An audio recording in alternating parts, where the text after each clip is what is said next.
এই যে কাবাটা আল্লাহ চতুর্থ আসমানে উঠে নিলেন, এখন যে কাবা, এই কাবাটা আমরা যেটার মধ্যে এখন নামাজ পড়ি, যেটার দিকে ফিরে, এই কাবা আসলো কিভাবে? এটা কে বানাইলো? এই নূহ আলাইহিস সালামের পরে সালেহ আলাইহিস সালাম দুনিয়া আসছে, কিন্তু কাবা পায় নাই। আনুমানিক ভাবে তওয়াফ করছে, নামাজ পড়ছে, কাবা ছিল না। ইব্রাহিম আলাইহিস সালাম আসার আগ পর্যন্ত, হ্যাঁ মাইকের সাউন্ড এবার ঠিক আছে, ইব্রাহিম আলাইহিস সালাম আসার আগ পর্যন্ত কাবা ছিল না। পয়গম্বররা আনুমানিক ভাবে তওয়াফ করতেন। ইব্রাহিম আলাইহিস সালামের আল্লাহ রাব্বুল আলামিন সন্তান দেন নাই, বৃদ্ধ বয়স একটা সন্তান দিয়েছিলেন, তার নাম হচ্ছে ইসমাইল। নাম কি? আরো জোরে বলেন। আল্লাহ রাব্বুল আলামিন হাজরার ঘরে একজন সন্তান দিছে, নাম হচ্ছে ইসমাইল। আর মা সায়রার ঘরে একজন সন্তান দিছে, তার নাম হচ্ছে ইসমাইল আলাইহিস সালাম আর ইসহাক আলাইহিস সালাম। একটা কথা মনে রাখবেন, এই ইসহাক আলাইহিস সালামের বংশ পরস্পরে হাজার হাজার নবী আসছে, কিন্তু ইসমাইল আলাইহিস সালামের বংশ পরস্পরে শুধু একটা নবী আসছেন, আর তিনি হচ্ছেন আপনার নবী, আমার নবী মুহাম্মদুর রাসূলুল্লাহ সাল্লাল্লাহু আলাইহি ওয়াসাল্লাম। এই যে ইব্রাহিম আলাইহিস সালামের দুইজন সন্তান ইসমাইল আর ইসহাক, এই দুই সন্তানের মাধ্যমে আল্লাহ হাজার হাজার লক্ষ লক্ষ নবী আনছেন, যার কারণে ইব্রাহিম আলাইহিস সালামকে বলা হয় আবুল আম্বিয়া, জাতির পিতা, অর্থাৎ নবীগণের পিতা। অর্থাৎ নবীগণের পিতা কে? কথা কয় না, কে? ইব্রাহিম আলাইহিস সালাম। জাতির পিতা কে? ইব্রাহিম আলাইহিস সালাম। কিন্তু এখন শোনা যায় জাতির পিতা এমুক পিতা। মুসলমানদের জাতির পিতা একজন, তিনি হচ্ছেন ইব্রাহিম আলাইহিস সালাম। কথা বলেন ঠিক কিনা? দল আপনার কাছে বড় নয়, আপনার কাছে ধর্ম বড়। ওই কবরে যখন যাবেন, দল আপনাকে চিনবে না, কেউ আপনাকে চিনবে না। একটা কথা মনে রাখেন, পৃথিবীর সব কিছু পরে, ধর্ম আগে, ইসলাম আগে। কথা বলেন ঠিক কিনা? কোরআন আগে। কথা বলেন ঠিক কিনা? কোন দল যদি আমার এই কোরআনের বিরুদ্ধে যায়, আমি ওই দলের বিরুদ্ধে। কোন নেতা যদি আমার কোরআনের বিরুদ্ধে যাবে, নেতার বিরুদ্ধে। কিন্তু কোন নেতার পক্ষপাতিত্ব করে, কোরআনের বিরুদ্ধে বলার পরও নেতার পক্ষপাতিত্ব করা যাবে না। কথা বলেন ঠিক কিনা? তাহলে ওই নেতাও যাবে জাহান্নামে, তুই কর্মী হিসাবে তুইও যাবি জাহান্নামে। ওরে বানাইবো হচ্ছে চুল, আর তোরে বানাইবো লাকড়ি। কথা বলেন ঠিক কিনা? এই জন্য আপনার কাছে আমার কাছে বড় কি? এই কোরআন। এই কোরআন হচ্ছে আমাদের সংবিধান। এই কোরআনের বাইরে কোন নাস্তিক আর মুরতাদ যদি কথা বলে, অন্তত মাইরা সিরাজগঞ্জ থেকে তারা দিবে। কে কে রাজি আছো? আল্লাহকে দুহাত তুলে দেখা। আল্লাহ আমার এই যুবক ভাইদের হাতগুলো কবুল করে, জোরে করে আমিন। নামান হাত আমার দিকে তাকান। যখন নাকি ইব্রাহিম আলাইহিস সালাম, ইব্রাহিম আলাইহিস সালাম দুইজন সন্তান ছিলেন, একজন ইসমাইল আর একজন ইসহাক আলাইহিস সালাম। ইসমাইল আলাইহিস সালামের 12 বছর বয়সে আল্লাহ বললেন, ও ইব্রাহিম পয়গম্বর, আল্লাহ স্বপ্নে দেখাইলেন তুমি তোমার সবচেয়ে প্রিয় বস্তু কুরবানি দাও। একবার স্বপ্নে দেখাইলেন, ইব্রাহিম আলাইহিস সালাম 100 উট কুরবানি দিলেন। দ্বিতীয় দিন আবার স্বপ্নে দেখাইলেন, আল্লাহ 100 উট কুরবানি দিলেন ইব্রাহিম আলাইহিস সালাম। তৃতীয়বার যখন স্বপ্নে দেখাইছেন, ইব্রাহিম আলাইহিস সালামের বুঝতে বাকি নাই যে আল্লাহ রাব্বুল আলামিন সবচাইতে আদরের যে সন্তান, এই ইসমাইলের জবাই কুরবানি আল্লাহ আমার কাছে চাচ্ছে। ইব্রাহিম আলাইহিস সালাম বলেন, মালিক গো, তুমি যখন আমার এই সন্তানের যখন কুরবানি চেয়েছো, তুমি ভাবছো আমি তোমার চাইতে সন্তানরে বেশি মহাব্বত করি? না না, ও মালিক, আমাকে তুমি খলিলুল্লাহ উপাধি দিয়েছো। আমি আজকে প্রমাণ করে দিব, আমি তোমাকে ভালোবাসার জন্য পৃথিবীর সবকিছু বিসর্জন দিতে পারি। আমি দেখায় দিব, আল্লাহ আমি আমার সন্তানকে জবাই করব। আল্লাহকে খুশি করার জন্য সন্তানকে জবাই করার জন্য মিনার ময়দানে গিয়েছিলেন। যখন জবাই করতে পারে নাই, আল্লাহর কুদরতে আল্লাহ জান্নাত থেকে দুম্বা পাঠিয়ে দিয়েছে। যখন নাকি দুম্বা জবাই হয়ে গেছে, এক পর্যায়ে ইব্রাহিম আলাইহিস সালাম বললেন, যখন নাকি আমি জবাই করতে গেলাম, জবাই যখন করতেই পারলাম না, এখন একটা কাজ করা যায়। ইসমাইল আলাইহিস সালামের বয়স তখন 18 বছর। কত? আরো জোরে কোন? জমার যুবক ভাইরা, এখন দিলটা নরম করে দিবেন। আমার আল্লাহ ইব্রাহিমকে ডাক দিয়া বলে, পয়গম্বর ইব্রাহিম,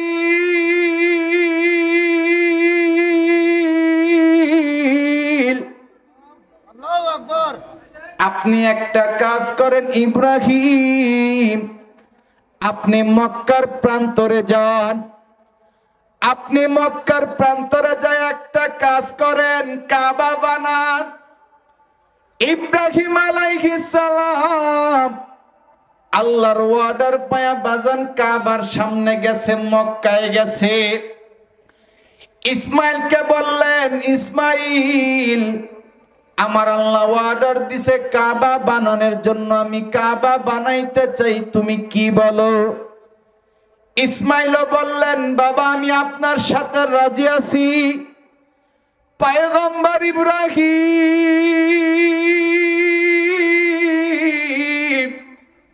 ইসমাইলকে নিয়ে এবার বাবা এই কাবাটা বানাবে। ও মালিক, আপনি আমাকে কাবা বানানোর জন্য বললেন, কিন্তু কাবা তো বানাবো, আমি এই কাবাটা কোথায় বানাবো? আমার আল্লাহ আসমানে একটা মেঘ পাঠায় দিছে। পয়গম্বর ইব্রাহিম, আমি আসমানে একটা মেঘ জমা করে দিছি, এই ছায়াটা যেখানে আছে এই ছায়ার মধ্যে তুমি কাবা নির্মাণ করো। পয়গম্বর ইব্রাহিম পুরা পৃথিবী সফর করে বাবা 5টা পাহাড়ের মাটি আনছে। এবার ইসমাইলকে বানাইছে বাবা যুগালু, আর নিজে হইছে রাজমিস্ত্রি। এই পয়গম্বর ইব্রাহিম রাজমিস্ত্রি হয়ে বাবা যখন নাকি কাবা নির্মাণ করে, দেওয়ালটা নির্মাণ করে, আর যেই বালু সিমেন্ট তৈরি করে দেয় ইসমাইল, ইসমাইলরা বানাইছে যুগালু। পয়গম্বর ইব্রাহিম হচ্ছে রাজমিস্ত্রি। সন্তান আর বাবা যখন এই কাবাটা নির্মাণ করে, এখন উপরের নির্মাণ কেমনে করবে? পয়গম্বর ইব্রাহিম ডাক দিয়া বলা, মালিক নিচের জায়গাটা আমরা তৈরি করছি, উপরে কেমনি ভাবে বানাবো, উপরে উঠবো কেমনে? আমার আল্লাহ জিব্রাইলকে পাঠা দিছে, জিব্রাইল তুমি জান্নাত থেকে একটা পাথর নিয়ে যাও, আমার ইব্রাহিমের কাছে দাও। ইব্রাহিম এই পাথরের মধ্যে যখন পাড়া দিবে গো, এই পাথরের মধ্যে পাড়া দেওয়ার সঙ্গে সঙ্গে ইব্রাহিম উঁচা হয়ে যাবে, উপরের কাজটাও করবে। জিব্রাইল আলাইহিস সালাম জান্নাতি পাথরটা নিয়ে আসছে। আমার হাজী সাহেব বাবাজিরা, যারা নাকি হজ করতে গেছেন, এই কাবার দরজার সামনে একটা কাছের মধ্যে মাকাম ইব্রাহিম একটা পাথর আছে। এই পাথরটাই সেই পাথর যেই পাথরের উপরে দাঁড়াইয়া ইব্রাহিম এই কাবা নির্মাণ করছে। এই পাথরটা ওই জান্নাত থেকে আল্লাহ পাঠাইছে। হাজী সাহেব বাবাজিরা এই পাথরটা দেখার জন্য বীর করে বসে থাকে। যখন নাকি আল্লাহ জিব্রাইলের মাধ্যমে জান্নাত থেকে এই পাথরটা ইব্রাহিমের কাছে পাঠাইলেন, এই পাথরের উপর পাড়া দিয়া যখন বাবা ইব্রাহিম উসা হয়, বাবা উপরের কাজটা ইব্রাহিম আলাইহিস সালাম করে। যখন এক পর্যায়ে পুরা কাবা নির্মাণের কাজটা শেষ হয়ে যায়, পয়গম্বর ইব্রাহিম আমার আল্লাহরে ডাক দিয়া বলে, মালিক তুমি বলছো কাবা নির্মাণ করার জন্য, তোমার হুকুম পায় আমি কাবা নির্মাণ করছি, এখন মালিক আমি কি করব বলে দাও। আমার আল্লাহ ডাক দিয়া বলে, ইব্রাহিম রে, তুমি একটা কাজ করো, তুমি হচ্ছে জাবাল আবি কুবাইসের উপরে উঠো। অর্থাৎ জাবাল আবি কুবাইস হচ্ছে একটা পাথর পাহাড়। ও ইব্রাহিম, তুমি জাবাল আবি কুবাইসের উপরে উঠো। এই জাবাল আবি কুবাইসের উপরে উঠে তুমি আজান দিয়া দাও। ও মালিক, আজান কেন দিব? ইব্রাহিম রে,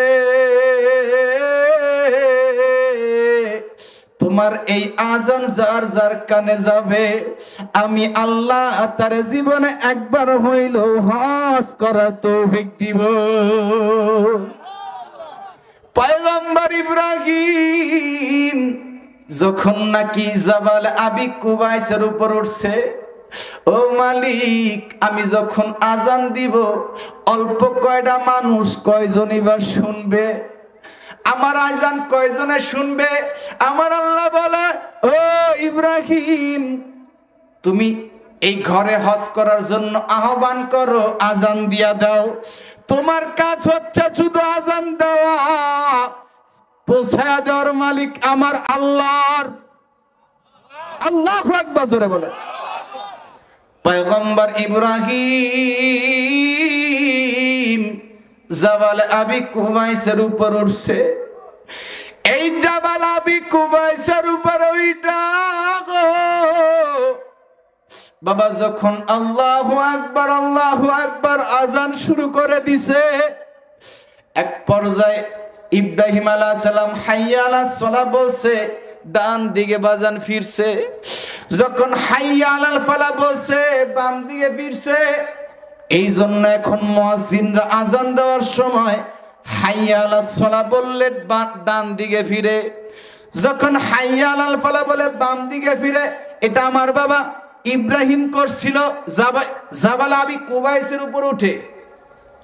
ইব্রাহিম আলাইহিস সালাম আজান যখন শেষ, আমার আল্লাহ জানায়া দেয়, পয়গম্বর ইব্রাহিম, আপনি যে আজান দিছেন, আপনার এই আজান আমি কিয়ামত পর্যন্ত যাদের কপালে হজ রাখবো তাদের কানে আমি পৌঁছা দিব। আপনার এই আজান যার কানে একবার যাবে, সে জীবনে একবার আমার এই ঘরে হজ করবে। যার কানে আপনার আওয়াজ দুইবার যাবে, সে দুইবার হজ করতে পারবে। যার কানে তিনবার যাবে, তিনবার হজ করতে পারবে। যার কানে চারবার যাবে, সে চারবার হজ করতে পারবে। আমার বৃদ্ধ বাবাজিরা অনেকেই ওই কাবার সামনে যে আমার মালিকরা ডাক দিছে গো, নিজের গুনার জন্য তওবা করছে। কিন্তু এখানে অনেক বৃদ্ধ বাবাজিরা আছে, এখনো পর্যন্ত ঘর তওয়াফ করতে পারে নাই। অনেক মানুষ দোয়া চায়, হুজুর জীবনে একবার যেন মক্কা মদিনায় যাইতে পারি। ও জমিনের মালিক, আমি মুসাফির মানুষ, আমার এই বৃদ্ধ বাবাজিদের জন্য একটা দোয়া করে গেলাম। আমি মুসাফির মানুষ, যদিও গুনাহগার, যেই ঘরের আজকে বয়ান শুনাইলাম গো, আল্লাহ ওই ইব্রাহিমের ওই আজানের শব্দটা আমাদের সবার কানের মধ্যে পৌঁছে দিও। ও আল্লাহ, ইব্রাহিমের ওই আজানটা আমাদের কানে পৌঁছে দিও। জীবনে একবার হইল আমার বৃদ্ধ বাবাজিরা যারা হজ করে নেই, একবার হইল হজ করার তৌফিক দিও। আমার মা বোনদেরকে হজ করার তৌফিক দিও। যারা হজ করছে আল্লাহ তুমি বারবার মক্কা মদিনায় যাওয়ার তৌফিক দিও। জোরে কোন আমিন। এই যে কাবা, এই কাবা যাওয়া জীবনের সবচাইতে বড় স্বপ্ন মানুষের, কথা বলে ঠিক কিনা? আজকের আলোচনার দ্বারা এটাই আমরা জানতে পারলাম যে পৃথিবীর প্রথম ঘর কি? বাইতুল্লাহ। প্রথমে বানিয়েছে কে? আদম আলাইহিস সালাম। এরপরে কে? ফেরেশতারা। এরপর বানাইছে আদম আলাইহিস সালাম। আদম আলাইহিস সালামের পরে নূহ আলাইহিস সালামের জামানায় এই কাবাটা উঠে নিছে চতুর্থ আসমানে। মনে আছে? এই নূহ আলাইহিস সালামের জামানায় এই কাবাটা চতুর্থ আসমানে উঠে নিছে। এরপরে বাবা ইব্রাহিম আলাইহিস সালামের জামানায় ইসমাইলকে নিয়ে আল্লাহ যখন হুকুম দিছে, আল্লাহর হুকুমে আবার আমরা এখন যে কাবা যেই দিকে ফিরে নামাজ পড়ি এটা নির্মাণ করছে বাবা ইব্রাহিম আলাইহিস সালাম। আল্লাহু আকবার জোরে কর। অতএব আজকের এই আলোচনা আমি আপনাদেরকে শোনাইলাম, আমি মাত্র 5 থেকে 10 মিনিটের মধ্যে শেষ করে দিব। এই যে আমি যে আলোচনা শোনাইলাম, আলোচনার উপরে আল্লাহ আমল করার তৌফিক দান করুক, জোরে কোন আমিন। আল্লাহ 5 ওয়াক্ত নামাজ পড়ার তৌফিক দান করুক, জোরে বলেন আমিন। আল্লাহ রাব্বুল আলামিন পিতা মাতার খেদমত করার তৌফিক দান করুক, জোরে বলেন আমিন। আজকে অনেক যুবক আছে যারা পিতা মাতার খেদমত করতে চায় না, কথা বলেন ঠিক কিনা? আমার বৃদ্ধ বাবাজিদের মনে একটাই কষ্ট, মাহফিলে যেখানেই যাই শুধু একটা কথা বলে, হুজুর আমার সন্তানটা বেলাইনে চলে গেছে, আমার সন্তানটা আমার কথা শুনে না। অনেক মারা মাহফিল থেকে আসার সময় বলে, হুজুর আমার সন্তানটা আমারে বকাঝকা করে, আমার কথা শুনে না। ও যুবক ভাই, আমি তোমার একটা কথা বলে দিয়ে যাই, তুমি যদি সফল হতে চাও বাপ মার খেদমত করো। যদি বাপ মার খেদমত করতে পারো তোমার সফলতার দরজা আল্লাহ খুলে দিবে, কথা বলেন ঠিক কিনা? এই জন্য বাপ মার খেদমত করা ছাড়া সফল কাম হতে পারবে না। বাপ মার খেদমত করা ছাড়া তুমি তোমার ব্যবসায় বরকতি পাবে না। বাপ মার খেদমত করা ছাড়া তুমি হায়াতের মধ্যে বরকত পাবে না। এই জন্য আমার যুবক ভাই, যদি বলো আমার তোমার পাওটা আগায় দিবা, আমি তোমার পায়ে হাত রেখে বলি বাপ মারে কষ্ট দিও না। আমার বৃদ্ধ বাবাজিরা যারা আছে, আজকে অনেকেরই সন্তান আছে, তোমাদের যাদের বাবা আছে আজকে থেকে ওয়াদা করো কোনোদিন বাবারে কষ্ট দিবা না, মায়েরে কষ্ট দিও না। দেখবা তুমি জীবনে অনেক বড় হতে পারবা, কথা বলেন ঠিক কিনা? একজন সাহাবী ছিল, 5 মিনিটে বলে শেষ করে দিব। 5 মিনিট বলবো, 5 মিনিট। আমার নবীর একজন সাহাবী, এই সাহাবীর নাম ছিল আলকামা। নাম কি? আরো জোরে কোন। ইনি একজন সাহাবী, আমাদের মতন হুজুর না, আমাদের মতন খালি মানুষ না, একজন সাহাবী। এই সাহাবী মৃত্যুর সময় তার এই জবান বন্ধ হয়ে গেছে, কালেমা নসিব হয় না। একজন সাহাবী, তার কালেমা নসিব হচ্ছে না।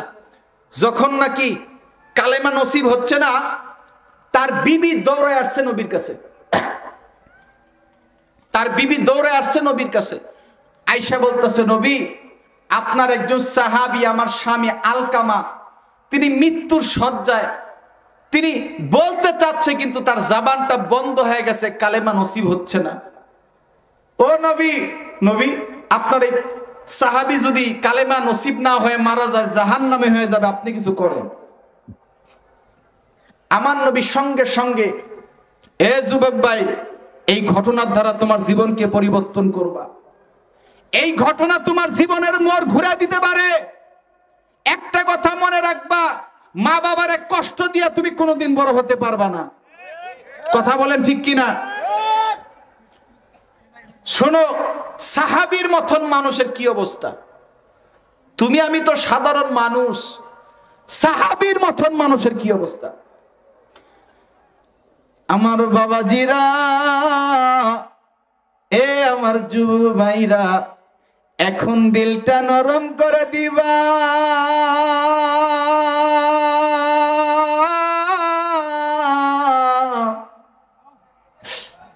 আলকামার স্ত্রী ডাক দিয়া বলে, নবী গো আমার স্বামীর জবানটা বন্ধ হয়ে গেছে গো, এই জবান দিয়া কালেমা নসিব হচ্ছে না নবী। আমার নবী ডাক দিয়া বলে, ও আলকামার স্ত্রী, আপনি একটা কাজ করেন, এই আলকামার কি মা বাবা আছে? সাহাবীদেরকে ডাক দিয়া বলে, সাহাবী আলকামার কি মা বাবা চিনি? বলে হ্যাঁ। আলকামার মায়েরা আমার কাছে একটু ডাক দিয়া নিয়ে আসো, আমি আলকামার মার সাথে একটু কথা বলবো। সাহাবী বেলাল একটা দৌড় দিয়ে আলকামার মার কাছে গেছে। মার কাছে যায় বলে, মা গো, আপনারে নবী একটু ডাকছে, যাইতে পারবেন নি? নবীর কথা শুনিয়া আলকামার মা খুব দ্রুত নবীর কাছে চইলা গেছে। নবীর কাছে যায় যখন দাঁড়াইছে,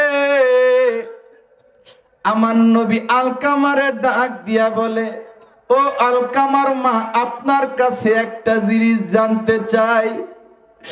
আলকামা কি কোনোদিন আপনারে কষ্ট দিছেনি? এই কথা যখন বলছে,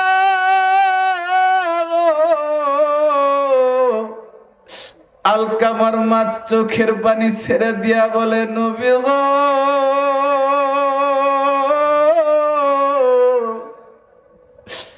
আপনার সাহাবী আমি মার মনে অনেক কষ্ট দিছে গো নবী। আলকামা যখন কথা বলতো আমি মার কষ্ট দিত গো। এ আলকামা যখন নাকি আচরণ করতো আমি মার মনে কষ্ট দিত।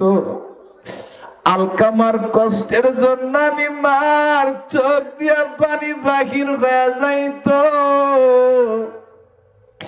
এই কথা শুনে সঙ্গে সঙ্গে আমার নবী ডাক দিয়া বলে, মা গো, আমি এবার বুঝতে পারছি আলকামার জবান কেন বন্ধ হয়ে গেছে। একজন সাহাবী হওয়ার পরও এই জবান দিয়া কেন কালেমা উচ্চারণ হয় না। বেলাল রে ডাক দিয়া বলে, বেলাল রে,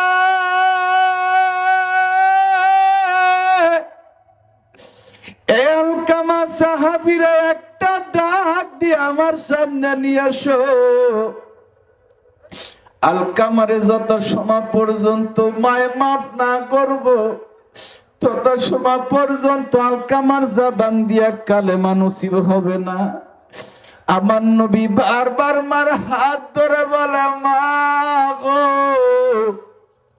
আপনি আলকামারে মাফ করে দেন, আমার সাহাবী আলকামারে মাফ করে দেন। মা সঙ্গে সঙ্গে বলে, আমি আমার সন্তানরে মাফ করব না। আমার সন্তান কথা দিয়া কষ্ট দিছে, আচরণ দিয়া কষ্ট দিছে। আমার নবী বলে, বেলাল রে, আলকামার মা যদি মাফ না করে তাহলে আলকামার জাহান্নাম ছাড়া উপায় নাই রে বেলাল। একটা কাজ কর, সাহাবীদেরকে বল সব লাকড়িগুলা একত্রিত করতে আগুন ধরিয়া দে।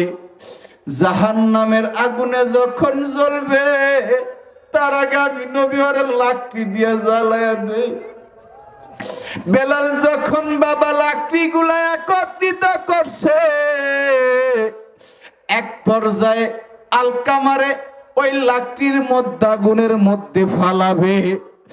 এমন সময় আলকামার মা একটা ডাক দিয়া বলে, তয়ার নবী,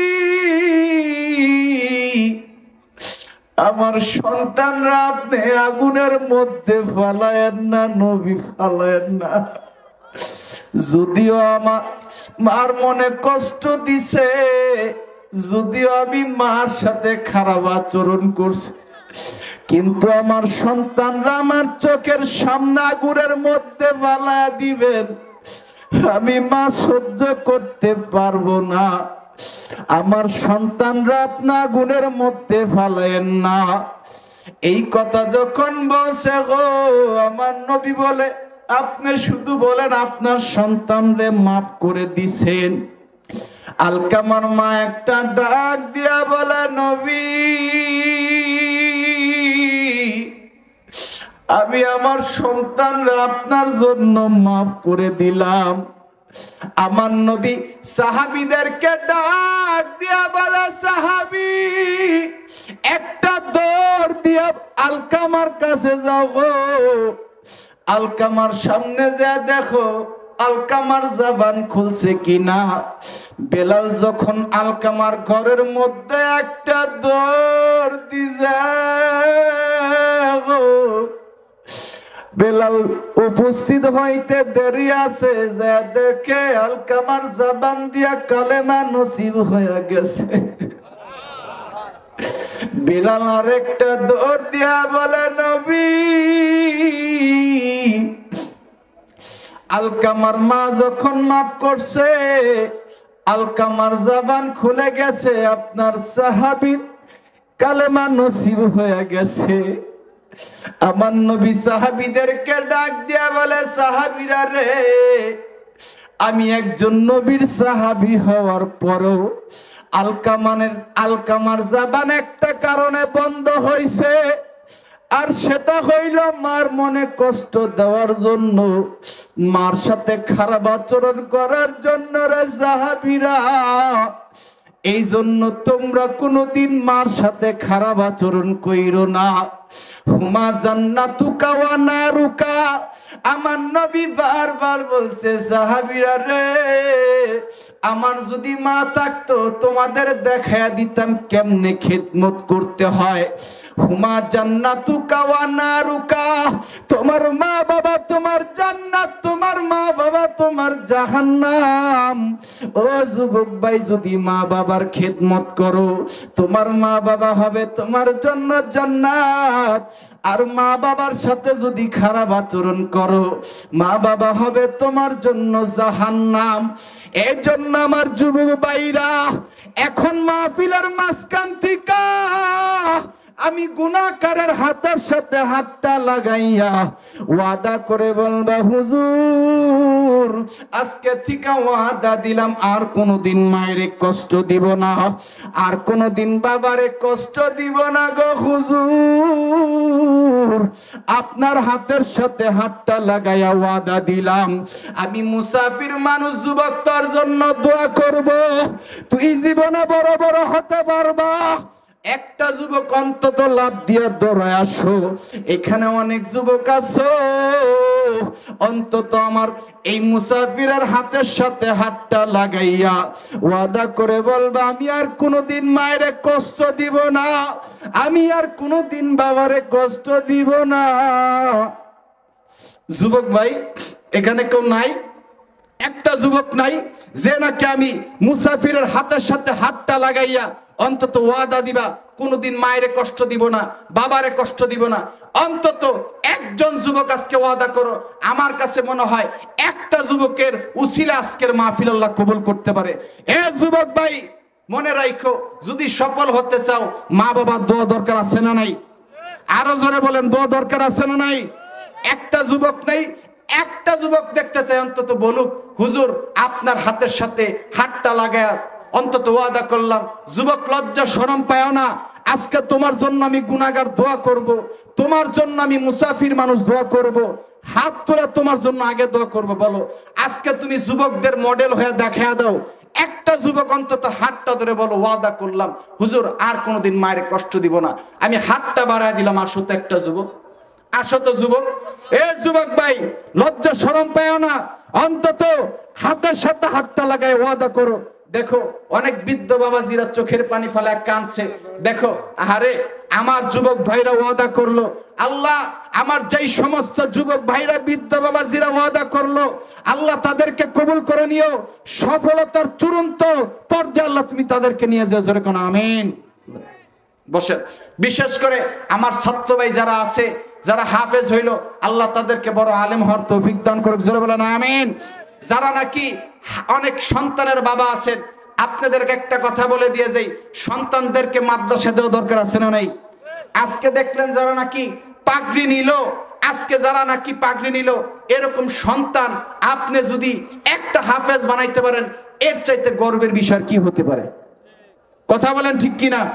কিয়ামতের মাঠে একজন হাফেজের বাপমার মাথার মধ্যে আল্লাহ কি নূরের মুকুট পরাইয়া দিবে।